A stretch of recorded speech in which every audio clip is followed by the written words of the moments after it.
We're looking at Van Gogh's Sunflowers. We're so used to seeing it on mugs and on calendars, but really it represents so much more, not only in Van Gogh's life, but also in the art world in general. For Van Gogh's life, it represents a real rare moment of happiness and an era, a period of optimism. He was fasting and he was poor, but he was anticipating some money arriving from his brother, and he was also awaiting his friend's arrival, Gauguin, and they were going to paint together, and he was really excited about this. Little did he know how that would turn out, but more on that in the next video.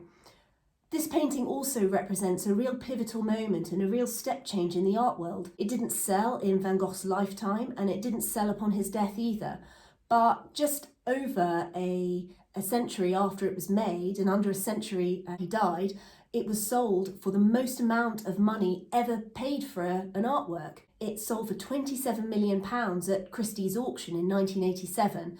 And just 2 years prior to that, a Mantegna piece had sold for 3 times less. And even then, that was a record. So there was a real bubble of interest and step change in the art world at that time, and this piece really represents that.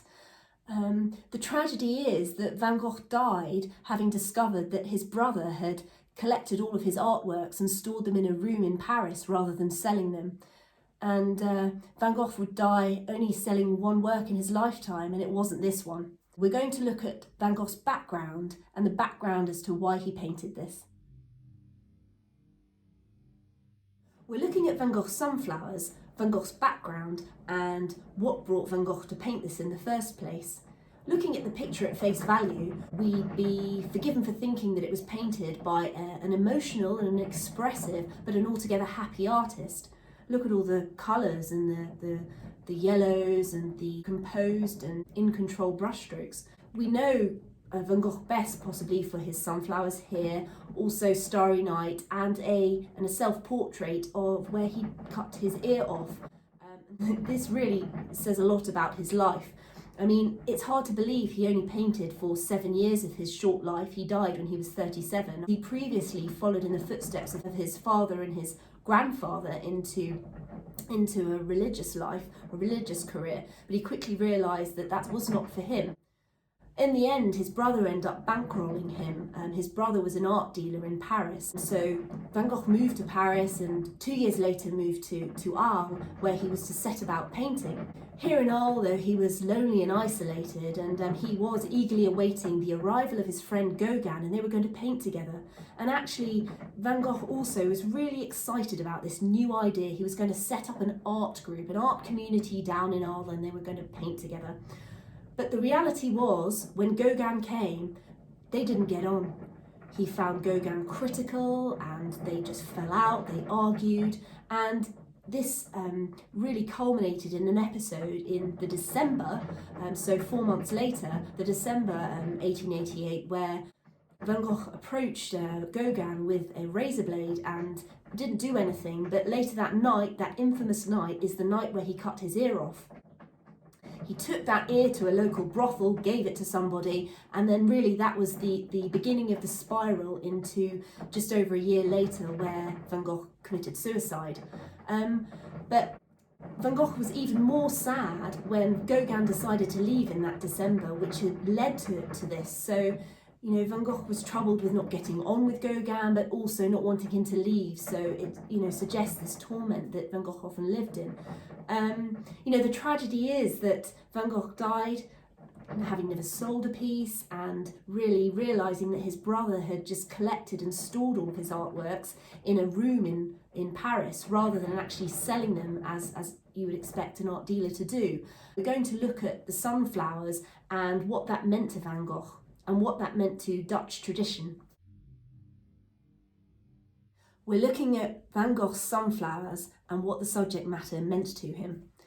We'd be forgiven for thinking this was the only picture of sunflowers that Van Gogh ever made, because we're so used to seeing it, but in fact he produced 10 canvases during his artistic life on sunflowers, and he used the sunflower motif more times in other canvases and other compositions that he made. Yellow for him was an emblem of happiness, and also in Dutch literature, the sunflower was a representation of loyalty and devotion, And in their various stages of decay, they reference this idea of life and death. He produced 3 series of sunflowers during his short artistic life, this being the second, and the third was 1 month before he went to an asylum. It really represents the life, the blossomings we see here, and the decay of his artistic and his personal life. He wrote about sunflowers in a letter to his brother Theo, saying, "You know that Jianin has the peony, Kost has the hollyhock, and I have the sunflower." He's referencing the idea that the other 2 artists he mentioned, Impressionist artists, use a particular flower a lot in their art, and that he also uses sunflowers a lot. The first series were sunflowers lying on a surface. The second series that he created were sunflowers in a vase like we see here, and all the energy that shows. And the third was in January 1889, that fateful month before he was admitted.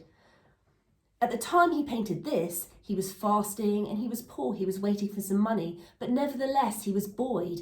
There was enthusiasm there. He died at a young age, only ever having sold 1 of his paintings.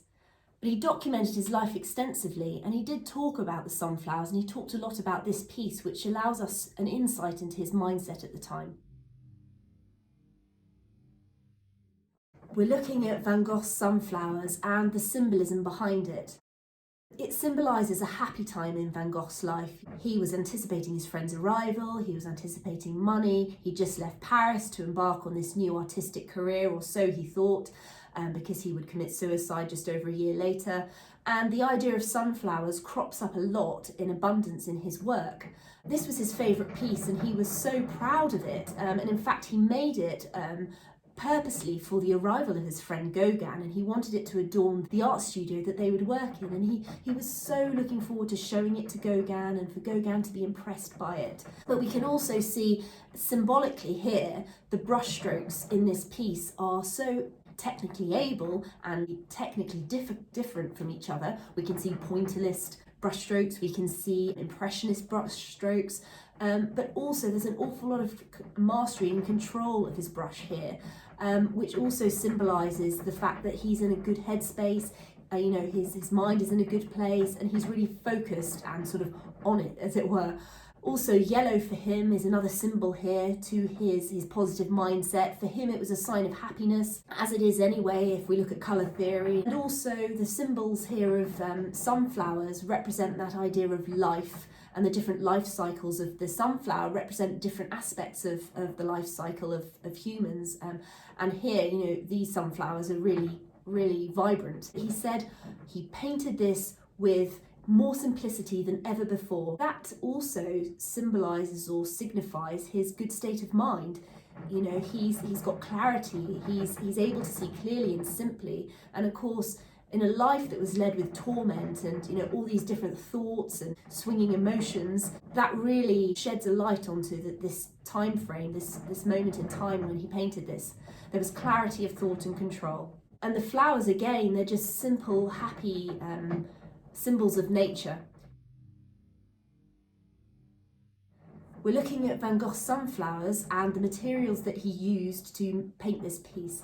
We know that he used oils, that was his preferred materials, and we have letters to show his thoughts about this. When he was painting this piece, he wrote to his brother, and he remarked on the quality and the fineness of the oils he was using. He got them delivered from Paris, and he commented that he could sort of wish that they were less fine than they were, for 2 reasons really. Number one, that he knew it was acceptable, or knew that he was known for having this more textural style to his brushworks, which means that he wouldn't need such a fine oil paint. It wouldn't matter if the grains within it were more grainy. And the other reason that he was writing about this was because finer oil paints were more labour intensive, because they would be ground down more and spent more time on. So it was cheaper really to have less ground down oil paints. Essentially, Van Gogh wanted cheaper oil paints. We're looking at Van Gogh's Sunflowers and what the critics thought at the time. Actually, not many people got to see this. The only people that Van Gogh was really interested in when he painted this were writing to his brother about his work and also anticipating his friend Gauguin's arrival. He painted this to decorate their art studio, and he wanted Gauguin to appreciate the technique and his mastery in this.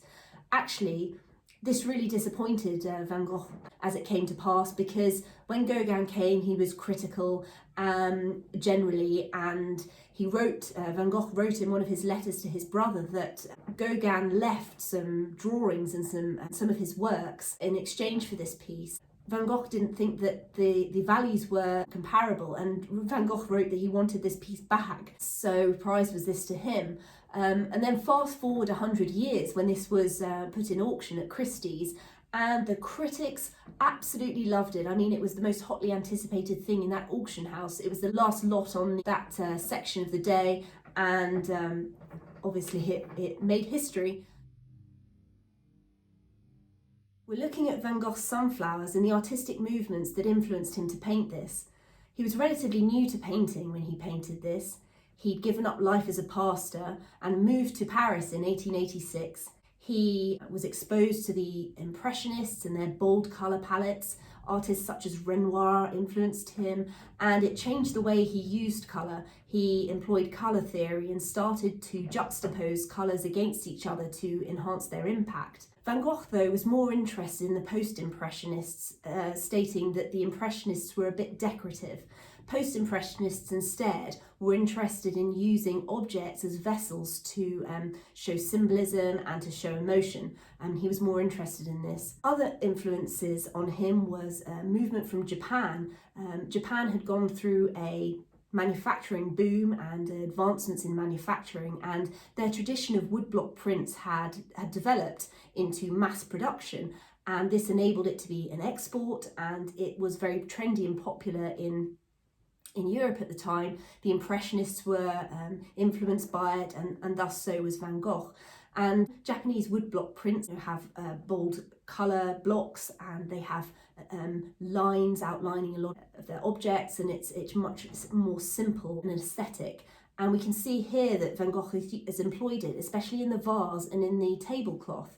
The irony is that 100 years after this was painted and never sold in his lifetime, a Japanese insurance magnate would buy this at auction for the most amount of money ever paid for an artwork. It's quite ironic that the change in fortunes of Van Gogh's artwork by Japan. If you like this video, please subscribe